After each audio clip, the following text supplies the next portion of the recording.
right, ladies and gentlemen, boys and girls, children of all ages, fellow Pandemonium travelers. This is Seattle Pandemonium Shutdown Day 138 by my count. And oh boy, turn that down. Oh boy, did it hit the fan yesterday. Man, it is almost funny to watch. I mean, it's so predictable, but it's stupid, and it shouldn't happen, but it does. And then the thing that obviously was going to happen happens, and then people have the audacity to act upset. So, what is that mayor? What's the mayor of Chicago's name? Lori Lightfoot.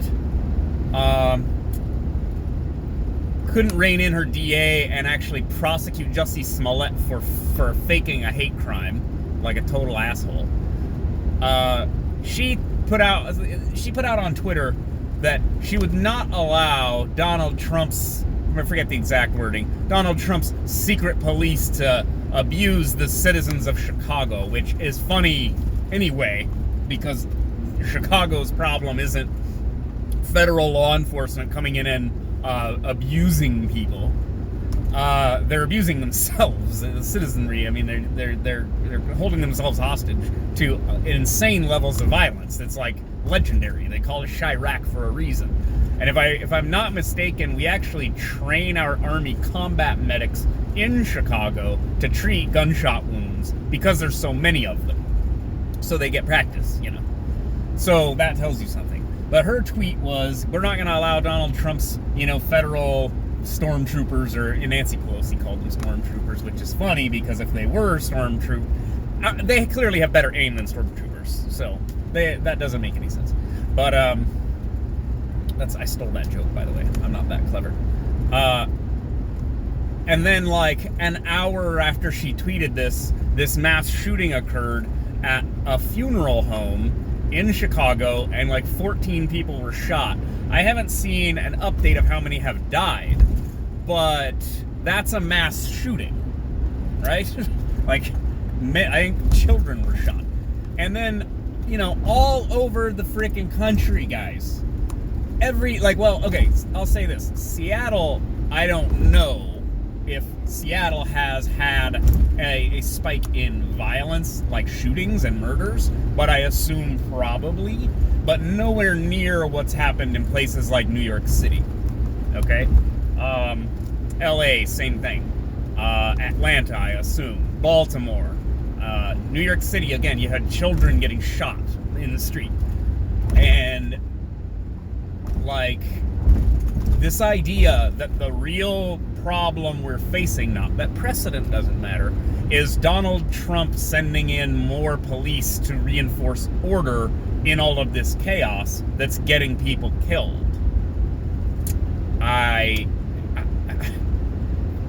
It is Orange Man bad. This is fascism. It's like, well, you have thuggery or you have fascism.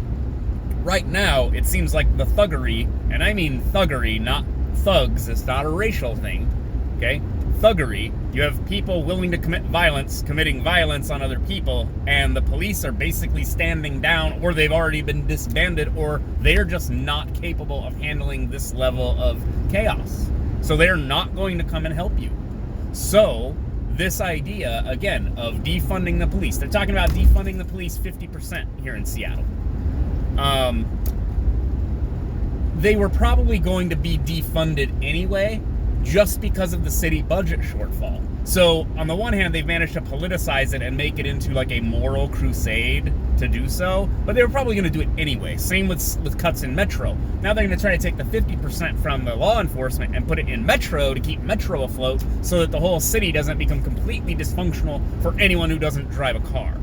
Okay? Now, again, the politicization, making this Donald Trump is the real threat here when people are literally dying, does create a perfect environment for a really bad precedent, which is that the feds will come in and enforce the law, which is not what's supposed to happen. However, the mayor already backpedaled and said, okay, this is my understanding, said, okay, we can have feds come in because we can't handle this. That is what I saw yesterday, and after the shooting. Now, this is the problem, guys. These things are interlinked, okay? COVID, the chaos, the pandemonium, the rioting, the policing, and then these city policies, the tax revenue, the city budgets. All these things are connected. New York City just took $1 billion away from its law enforcement, okay, from the police, and gave it to, well, I don't know if they've allocated it elsewhere, but they haven't, they are not going to fund their police department with $1 billion they would have had.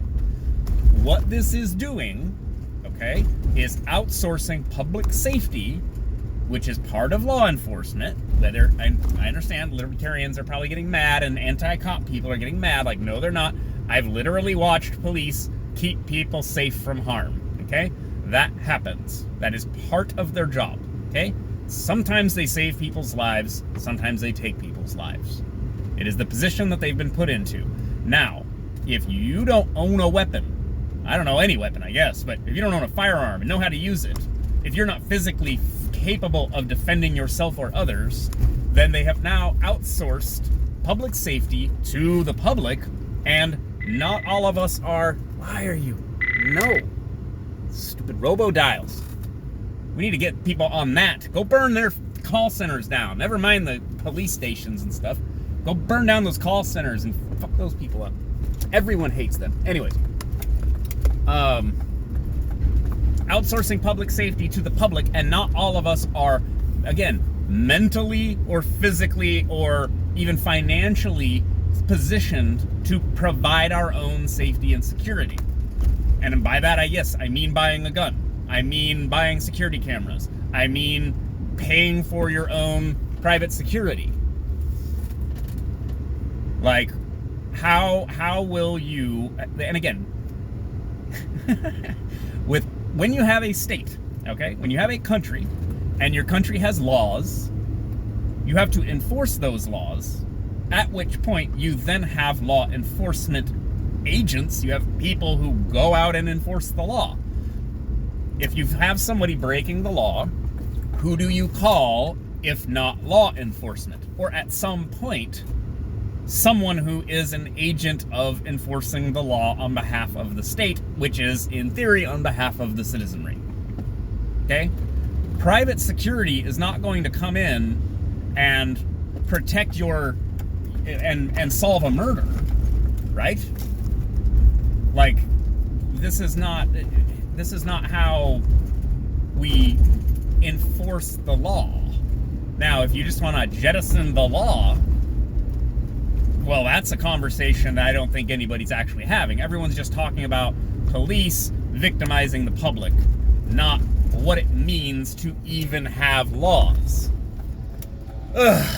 So what we're gonna get,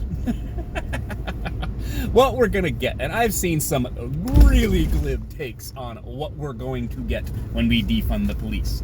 What I said yesterday is basically what happened later on yesterday when the mass shooting occurred at the funeral home in Chicago. This will be a dinner bell for criminals who don't care about you, they don't care about your rights, they don't care about anybody. They are criminals. This is how they think. They think like predators. This is just them. They will have free reign. Kids.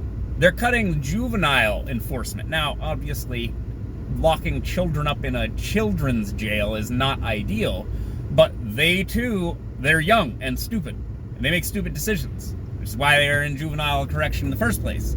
They are going to see that there are no consequences for their bad behavior, and they are going to do the stupid things kids do. They're going to shoplift, they're going to graffiti, they're going to vandalize, they're going to fight. And in this day and age, I mean, the thing is that people will get shot. Teenagers shoot each other in Chicago and other cities all the time. They will traffic in more drugs, probably prostitution and stuff. They will do all the stupid things kids do, and there will be no one there to stop them. And it's going to be chaos. And then it will be up to you to confront people and tell them to stop doing the things that they're doing that are wrong. And that could never mind vandalizing your property or somebody else's property. What about any other crime that anyone is committing? And you go, hey, you stop. And they say no. And now they're going to victimize you for getting involved. Are you prepared to fist fight this person because they attack you? They decide you're the target now? Are you going to carry a gun? Any kind of weapon? And then when you shoot them to stop them from committing a crime, or they're attacking you personally, now what? Who do you call? You call the police, and they're going to come pick up the body, ask some questions, and then just walk off? No, they're probably going to arrest you because you took matters into your own hands. Now, everybody's going to be a freaking vigilante. God. Like, we're positioned, you guys, to have the worst possible outcome for all of this stuff. I'm talking about cities completely collapsing, and I mean a trail of tears out of every city, people just leaving like on foot. I mean, use your imagination. All the worst imagery you can think of from apocalyptic scenarios, right? Zombie apocalypse, whatever, people just fleeing. They're just gonna flee. They're just gonna leave in waves of panicked humanity. And the people who don't have anything, don't have any resources, they're gonna come to your town in rural areas, and they're just gonna exist there. Tent cities. Favelas, basically. After all the available, rental properties are bought up and everything else.